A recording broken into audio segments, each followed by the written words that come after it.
YieldMax ETFs have made investors quite rich in 2023, but can this trend continue? Can YieldMax ETFs continue to do well and bring riches to their investors? ETFs have been a popular investment in the 21st century since they bring diversification, offer passive investing options, are low cost, and are super liquid and have a wide range of market exposure. YieldMax ETFs offer essentially none of these. They hold just one company. Well, they don't actually even own the one underlying asset. Instead, they synthetically own it. They are being actively managed. They have an expense ratio of 99 basis points, which isn't exactly cheap. Now, synthetic covered call trading, it involves creating a long stock position by combining a long call option and a short put option to mimic the behavior of owning the shares of the underlying stock. Now, investors can benefit from upward price movements and time decay of the options. Additional benefits of synthetic covered calls include leverage. Using options allows one to control a larger position with a smaller amount of capital compared to just outright owning the stock. And of course, there's your favorite part, the income generation part that arises from premiums from selling the call option and put option.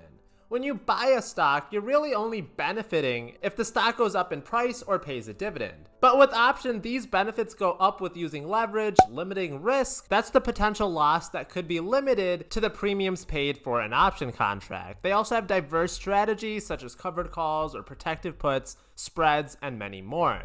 Now, if you ever wanted to do options trading on your own, it's certainly not a passive strategy. It requires a lot of analysis, a lot of time, and it requires a lot of money. But you're so lucky to be living in 2023 because we now have ETF packages that will have experts doing all the work for us. We have professional management giving us exposure to options. YieldMax's flagship ETF is TSLY, which is essentially selling calls over long exposure to Tesla and harvesting the volatility.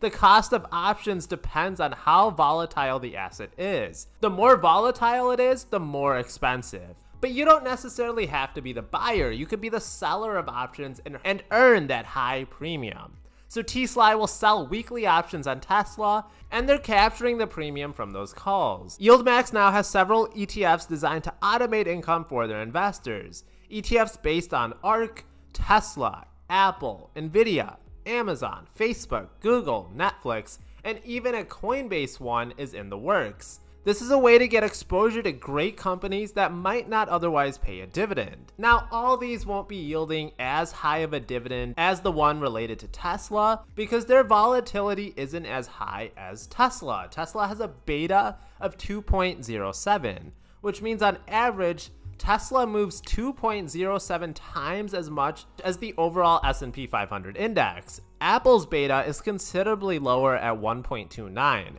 which is a huge factor in why the yield is so much lower. Now, going back to their synthetic positions, that's a long call and a short put to mimic the underlying equity's price movements. They don't actually directly own the shares. Now, the benefit of doing this is that it requires significantly less amounts of cash than just owning the shares outright and a chance to make more money.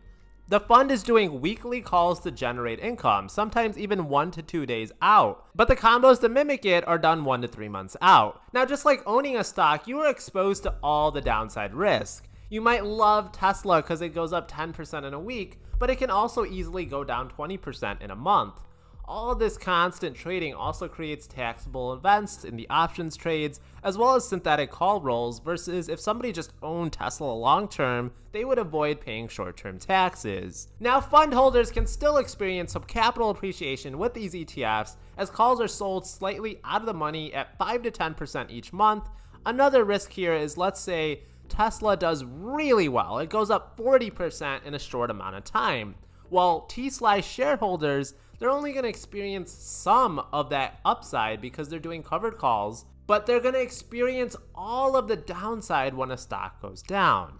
The best case scenario would be if Tesla goes up 5% every week for 8 weeks. Then shareholders, they're going to get all of that upside. But big swings in each direction, that's really going to hurt TSLY. This is why reinvesting dividends back into more YieldMax funds may be beneficial to get that maximum amount of return. Now just remember, just like with any stock, if an ETF gives out a $1 distribution, the share price is also going to fall $1. That's because the company / ETF has paid out a dividend. Thus, since a company's value is reflected in its assets and future earnings potential, a reduction in cash assets is going to reduce the perceived value of the company or ETF.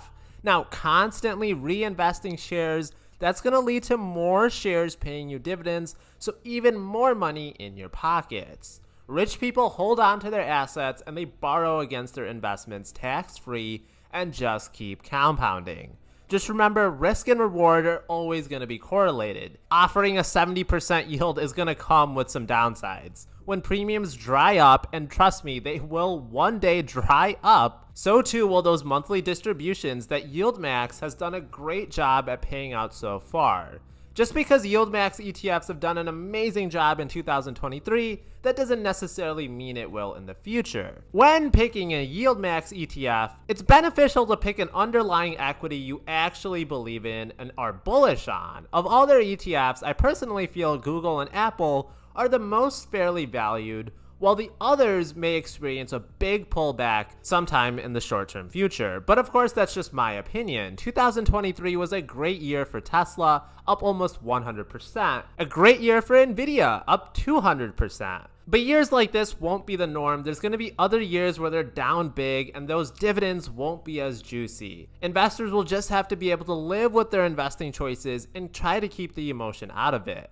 One of my favorite strategies, though, is dividend investing. I make over $300 a month now in passive income from all my dividend stocks. Check out that video right here. Tell me what you think about YieldMax ETFs in the comments below. I want to thank all my Patreons for all the support. They always get access to all my stock trades. My videos are always found in podcast form under the Collect Cash podcast name, and I'll buy, stash, and collect cash you on the next one.